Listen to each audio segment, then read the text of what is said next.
Good morning, fam. Welcome to another JK the Glitch. And today I want to talk about the October surprise. Usually in the U.S. elections, as we know, there's always something that happens right before the election that totally destroys one candidate and pushes the other one. And for some reason, this always happens right before every election. The election with Hillary, with her emails, it was a bunch of stuff going on. But evidently, Russia does have a lot to do with it. Russia is also getting involved in other countries' politics and trying to stir up problems. And I'm gonna make another video about Russia at another time and its infiltration and getting into other countries' businesses and starting wars and bullying its way through. Probably because Trump gave him a pass, and God only knows what kind of classified documents Trump handed over to Putin and Kim that got them so brazen enough to join forces now and go into Ukraine.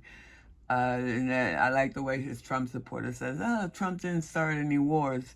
He did indeed start a war. He started a war within the United States. He's got us all at our throats. I've never seen an election like this. I literally cannot stand uh, fascists and all everything that's going on in this country is absolutely ridiculous. Never seen anything like this before. But anyway, the October surprise, apparently this time around, is going to come from my own people, the Puerto Rican. When he made these obscene and vulgar comments that he allowed the comedian and never apologized for it, and then paid some other Puertorriqueña arrepentida, probably paid her off to say nice things about Trump during his last rally. There was indeed a protest outside of that rally. A handful of Puerto Ricans went out there, but these are just the numbers that a friend of mine, Valerie, gave me from Newsweek. Dropped some of these numbers here. And like I said, not all Puerto Ricans are going to vote Democrat. Some of them are in the cult. Some of them have been brainwashed too. So some men will always be misogynistic and with that machismo going on. But the numbers do not at this point. And you insult our island or our flag, that sends a shitstorm your way.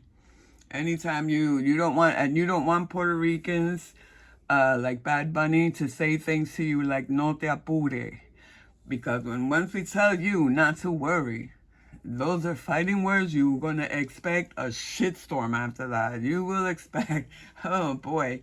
Anyway, I'm glad that they found it. They were so comfortable to sit there and insult our island. And I'm kind of glad they did that at this point because now we're going to be the ones to stand up. And like I said, not all Puerto Ricans are going to vote. Some Puerto Ricans are in the cult, but the majority are not. And just as you can see the numbers here in Pennsylvania in 2020, Biden won by 80,000 votes. The population, the Puerto Rican population in Pennsylvania is almost 500,000. So right there, even if half of them are Trump supporters, which I seriously doubt, and like I said, a lot of them were not even going to get involved. They weren't going to vote, whatever. They're going to let everything everything slide. But now this has triggered a lot of Puerto Ricans who want to go vote. And that's all it did. And the thing is that these votes are legal. We are legal American citizens. I explained in the last video. The last video I dropped was pretty angry. But it really, Trump's parents, his father was born in Germany and his mother was born in Scotland. But he's got the audacity, and all his wives are born in a different country, not American. But he's going to be the one that's going to round up all the immigrants and send them back. He's going to start with his parents and his wives, I guess. But anyway, these are the numbers. Pennsylvania has 500,000 Puerto Ricans, and all they needed was 80,000 to win Pennsylvania, like Biden did. Biden won by 80,000. Arizona, another swing state. Puerto Ricans speak both languages. We're fluent. Most of us are fluent in Spanish and English. So we can live in Arizona. We can live in all these red states, and be able to communicate and involve ourselves with the local community and blend in.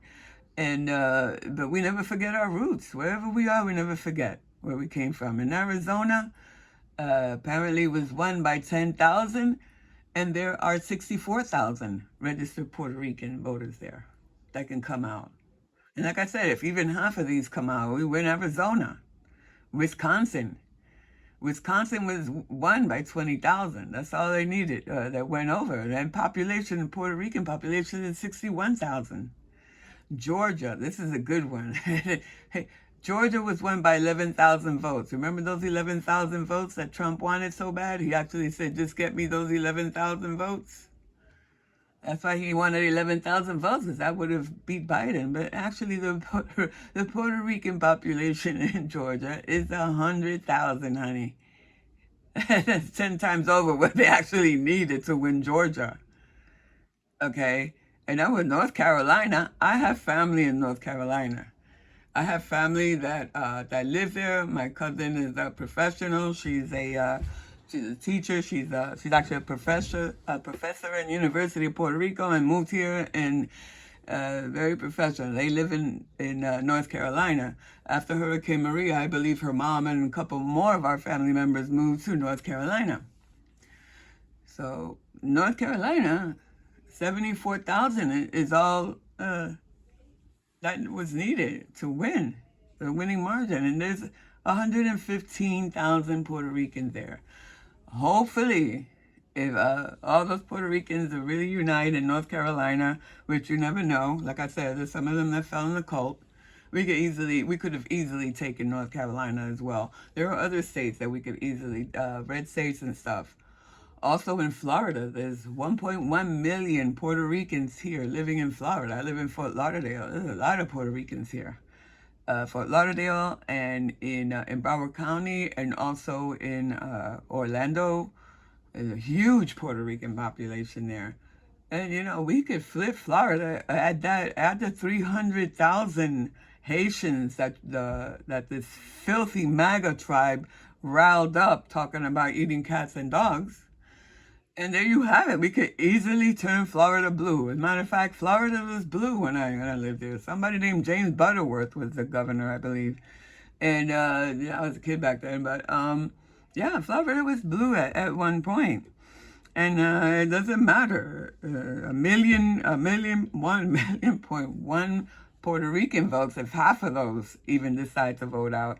Remember, Florida was only lost by a few thousand as well. Florida could easily turn blue as well. And they weren't even counting on that. What are they going to do with Florida? Trump is counting on stealing Pennsylvania, Arizona, Nevada, things like that. Those swing states. He's already got it in plan. He's got his maggots all lined up in those states, ready to steal it.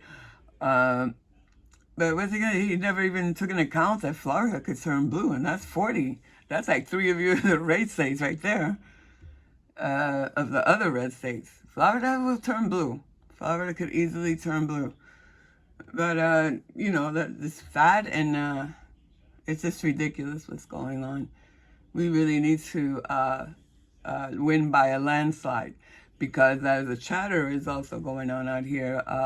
When it's not even chatter, Trump at the Madison Square Garden hate speech rally, Nazi rally, he was talking to Mike Johnson and said that he's got a big surprise, and they have something going on. They have something that they're going to do. Maybe he's asking Mike Johnson to pull a Pence and actually go through with it and not get this vote certified. So they're counting on making a big sink in these swing states, and make it so bad that they want to actually not certify the election, is what I think they're planning when Kamala wins this by landslide. That's why it's imperative. It is imperative that we bring on a landslide. And I believe that the October surprise is actually my people, the Puerto Rican that had it have had it with the throwing the paper towels at us during Hurricane Maria and not helping us and not sending money to Puerto Rico. That Puerto Rico is part of the United States. That shouldn't have even been a question. But then again, you see how they are, how they lie about what just happened. Now they lie about FEMA helping people, and they're the ones that hold back funding from people when we need it. So, and that whole stunt that they pulled with FEMA, attacking FEMA, that are trying to help people in North Carolina and all these states, you guys should remember that. This shouldn't have just be fall on Puerto Ricans. I don't understand how any North Carolinian would have taken that getting FEMA and helpers being attacked and having to move around to avoid the MAGA drama and the infiltration of MAGA traders all over the place. Anyway, like I said, que bonita bandera. You know, it's like we could be the ones, and I like to address to other people that especially like family members and stuff like that are out there, and friends that I've had for many, many years. And I know they're watching this, and they know I'm Puerto Rican, and they know how much I detest Trump and all this racism and misogyny and basically everything he stands for, the raping, the being best friends with two of the largest child sex traffickers in the world, and nobody sees that. Amazing how many pictures of him and Jeffrey Epstein there are out there, and this lady Maxwell. And the MAGAs are sitting there going, save the children. Yeah, save the children from Trump and his friends, okay?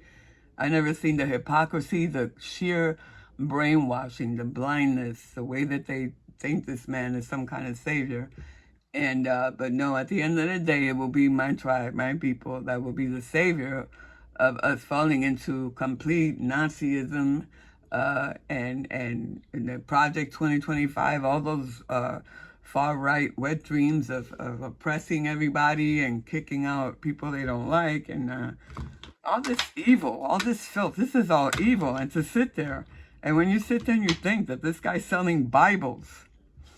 I never seen anything more evil than this MAGA cult, which MAGA is in the Satanic Bible. MAGA is the highest level of priesthood in the Satanic Bible.